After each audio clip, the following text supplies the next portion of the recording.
ایک سابق وزیر اعظم یہ باتیں کر رہا ہے. آپ نے کبھی کسی سابق وزیر اعظم کو یہ کہتے ہوئے سنا, اس طرح کی باتیں کرتے ہوئے سنا؟ تو اس لیے اس کے لٹکے ہوئے چہرے کو دیکھ کر خوشی ہوئی, ان کے مایوس چہروں کو دیکھ کر خوشی ہوئی کہ ان کا خونی فساد کا جو ارادہ ہے وہ مطلب ٹائی فش ہو.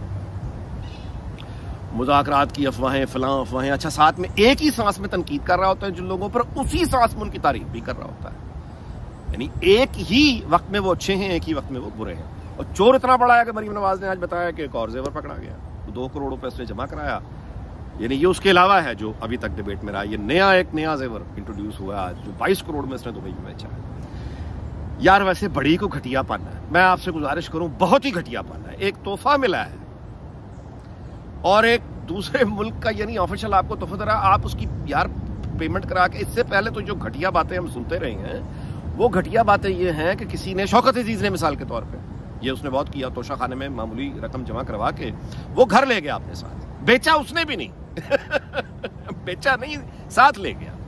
یعنی یہ تو سنا ہے, لیکن یہ کہ لے کے پیسے ہی پکڑ لینے سیدھے سیدھے, یہ بہت اس نے گھٹیا حرکت کی. بہرحال جی, اینی وے, اب ذرا آ جائیں پاکستان کی طرف, اصل مسائل کی طرف. یہ چسکا بازی چھوڑیں, اصل چیز. ایک تو پھر سے استاد محترم جناب نصرت جاوید صاحب نے پھر سے توجہ دلائی ہے کہ یونائٹڈ نیشنز کی ایک رپورٹ جو سامنے کی ہے کہ کتنے بچے ہیں, 90,000 غالباً اگر میں غلط نہیں ہوں, 90,000 بچے ہیں جو اسکول سے مطلب ہے باہر ہیں, اور 3 کروڑ بتا رہے تھے کہ 30 لاکھ کے قریب وہ لوگ ہیں جو ابھی تک ڈسپلیسڈ ہیں. ان کے پاس کوئی ابھی تک زندگی گزارنے کا کوئی ٹھوس طریقہ نارمل شروع نہیں ہوا. تو یہ ہے اصل چیلنج. ادھر آئیں. دوسری جانب ہمیں علم ہونا چاہیے کہ پاکستان میں ہر روز قریب 18,000 نئے بچے پیدا ہوتے ہیں. 24 گھنٹوں میں 18,000 بچے پیدا ہو رہے ہیں پاکستان میں. اس کا مطلب یہ ہے کہ ایک سال میں یہ تعداد کوئی 65 لاکھ چلی جاتی ہے, 6.5 ملین. یعنی 65 سے 70 لاکھ بچہ ہے جو ہر سال ہم آبادی میں اضافہ کر رہے ہیں, پاکستان کی آبادی میں جو اضافہ کر رہے ہیں. ڈنمارک کی آبادی اگر آپ دیکھیں پورے ملک کی شاید 5.3 ملین ہے. سوئٹزرلینڈ شاید کوئی 8 ملین ہے. ناروے کوئی 5.8 ملین ہے. ڈنمارک 5.3 ہے. مطلب ہے کہ ڈنمارک یا ناروے کی جو ٹوٹل آبادی ہے اس ٹوٹل آبادی سے بھی زیادہ ہر سال ہم پاکستان کی آبادی میں اضافہ کر رہے ہیں. ایک نیا ڈنمارک, ایک نیا ناروے ہم آبادی میں ڈال رہے ہیں ہر سال, زیادہ ان کی ٹوٹل آبادی سے زیادہ, تقریباً سوئٹزرلینڈ کے قریب ہر سال. اچھا, اب 18,000 بچہ میرے بھائی جس ملک میں ہر روز پیدا ہو رہا ہے, تو ان کے لیے 18,000 کے لیے کتنے پرائمری اسکول چاہیے جو روزانہ کی بنیاد پر بنانے ہیں؟ 18,000 بچہ پیدا ہو رہا ہے نا, تو ایک اسکول میں آپ زیادہ سے زیادہ ہیلدی اسکول اگر ہوگا تو کتنے بچے آپ ایک اسکول میں, مطلب رقبہ خیر بڑا ہوگا تو زیادہ بھی ہو سکتے ہیں, لیکن چلے میں کہتا ہوں جی بہت ہی آپ مطلب کہیں کہ سکویز بھی کر دیں تو 500 بچے 600 بچے اسکول میں, تو 18,000 بچوں کا مطلب ہے 26 پرائمری اسکول کیا روزانہ بن رہے ہیں؟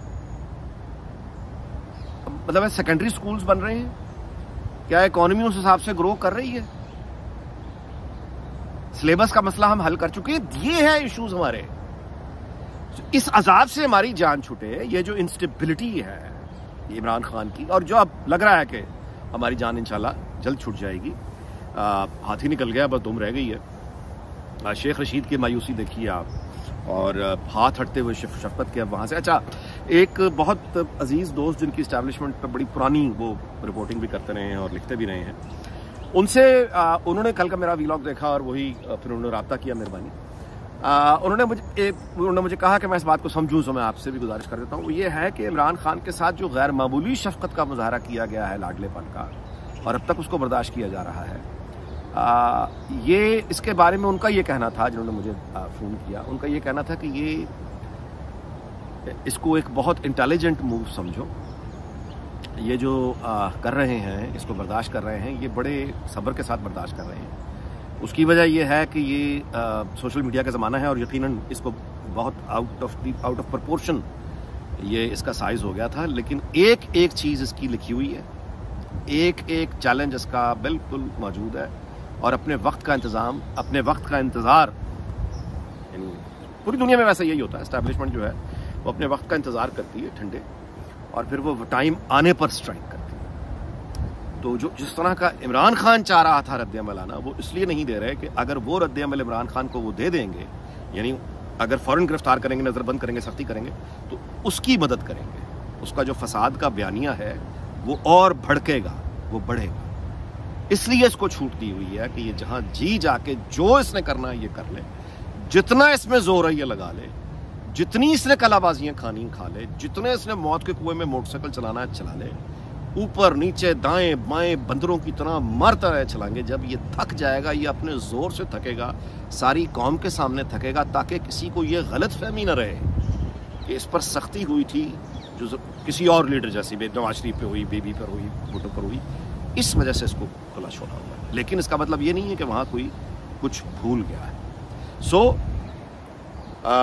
اب دیکھتے ہیں کہ عمران خان نے جو اینگری ینگ مین اس عمر میں پلے کیا ہے، یہ آگے جا کے اس پہ کتنا بھاری پڑے گا۔ آبویسلی میں کسی کی تکلیف یا کسی کی بھی تکلیف کو دیکھ کر خوش ہونا، یہ سیڈسٹک پاگل آدمی، مریض آدمی کا کام ہوتا ہے۔ کوئی بھی انسان کو اگر تکلیف میں دیکھ کر خوش ہے تو پھر وہ عمران خان ہی ہے۔ لہٰذا جو اللہ نہ کرے کہ میں کبھی اس طرح کے رویے کی چھاپ مجھ پر آئے۔ آپ کی بھی یہی کوشش ہونی چاہیے، ہم سب کی یہی کوشش ہوتی ہے۔